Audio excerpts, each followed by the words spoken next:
Our final prophet, Muhammad sallallahu alaihi wasallam, said in one of his hadiths, "Convey from me, even if it is only one verse from Al-Bukhari." So today, we are going to discuss about the meaning of Nuh alaihi as salam. We will be discussing this in 4 points. Point number 1, who is Nuh?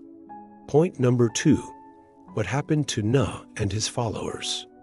Point number 3, why did Nuh receive a divine message to build an ark? And point number 4, what's the lesson that we can learn from the story of Prophet Nuh? Before we start, please remember the supplication of Nuh. He says, "O humanity, I am not arrogant enough to think myself free from your faults. So forgive my wrongdoings just as Allah has forgiven me." This is a very beautiful supplication, and I want you to take it into consideration when asking for forgiveness. We read about him in the first chapter in the Qur'an, Surah Al-Baqarah, where the Qur'an starts with the name of Allah. It says, "In the name of Allah, the most beneficent, the most merciful. Praise be to Allah. We have indeed created man in the best of molds." What is this mold? This is the mold of humanity. Humanity is created in the best of molds. Then it talks about 2 groups of people. It talks about those who earned the pleasure of Allah and those who earned the anger of Allah. So Nuh was from the group of those who earned the pleasure of Allah. The Quran says he was a righteous person. The Quran also says that Nuh lived 1,050 years, so 150 years more than the age of Methuselah. And he was a prophet sent to all of humanity. So the message of Nuh was universal. And he was sent to all nations, all tribes, all languages. His message was not limited to a certain group of people, but rather it was universal. And this reminds me of the mission of our prophet, Muhammad sallam. When our prophet sallallahu alaihi wasallam migrated to Medina, he made the declaration of the first sermon in the day of Eid, the first Eid in Islam. And in this sermon, he invited all the tribes, all the people, everyone who heard him to come and submit to the worship of one God. So the message of unity was universal, just like the message of Prophet Nuh. Now, point number 2 is what happened to Prophet Nuh and his followers. So after Nuh called people to worship one God, to abandon shirk and to follow the right path, many people believed in him, and they were his followers. But there were other people who rejected him. They were stubborn. They were disobedient. They were arrogant, and they followed their own lusts. So Allah spoke about them in the Quran. It says, "And those who disbelieved in our signs, they are like cattle. Nay, they are worse. For cattle do not hear the call to falsehood, and those who do wrong, do wrong." So these people, Allah destroyed them and drowned them in the flood. While those who believed in Nuh, they entered the ark with him, and they were saved. So those who rejected the message of Nuh were drowned. Those who believed were saved. Why? Because those who rejected him did not follow his advice. They did not obey Allah's commands. They did not repent, while the other group did. So this teaches us an important lesson that if you want to be saved from the punishment of Allah, you have to believe in Allah, follow his path, obey his commands, and be righteous, just like Prophet Nuh. Now, point number 3, why did Nuh receive a divine message to build an ark? So the answer is simple. It is because Allah wanted to save some righteous people from the punishment of Allah. So the story goes back to when Allah told Prophet Nuh to build an ark, which is a big boat, a vessel, so that he can be saved and some righteous people. So he spent around 500 years building this ark.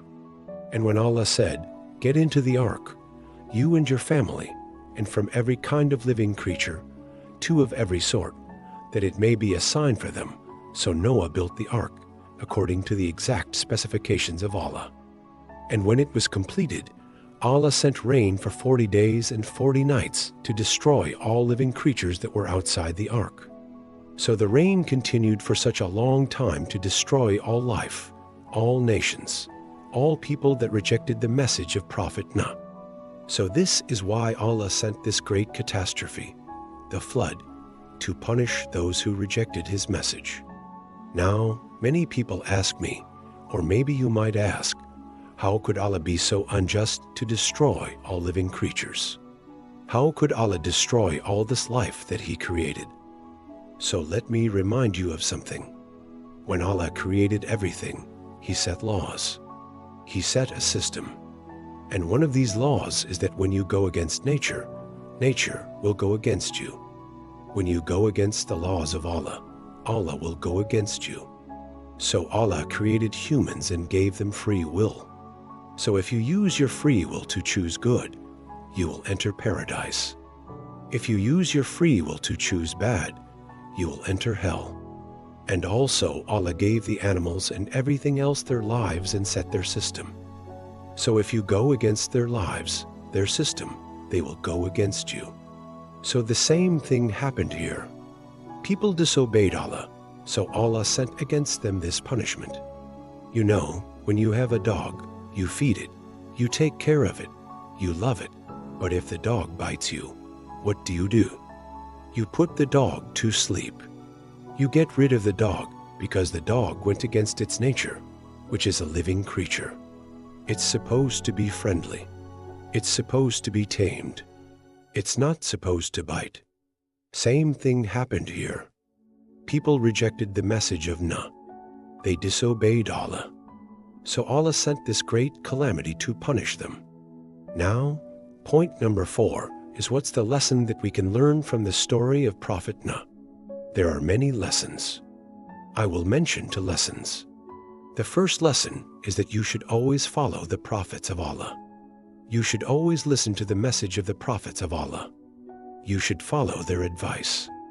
So when Prophet Nuh called people to believe in Allah and follow Him, these people rejected Him, they mocked Him, they laughed at Him, they disobeyed Him. So they became disobedient to Allah and they were punished. So follow the prophets of Allah. Follow their advice. Follow the guidance that they brought to you. Otherwise, you will end up in Jahannam. Like those who rejected Prophet Nuh, they ended up in Jahannam. The second lesson is to always obey Allah's commands. When Allah tells you to do something, you have to do it. When Allah tells you to leave something, you have to leave it. So when Allah spoke about the story of Nuh and building the ark, He said, and we said, O Nuh, build an ark to save yourself and your family and 2 of every kind of living creature. And surely I am going to destroy everything alive and earth. So when Allah gave this command to Nuh, Nuh didn't say, Ya Allah, I don't want to. Ya Allah, this is too much work.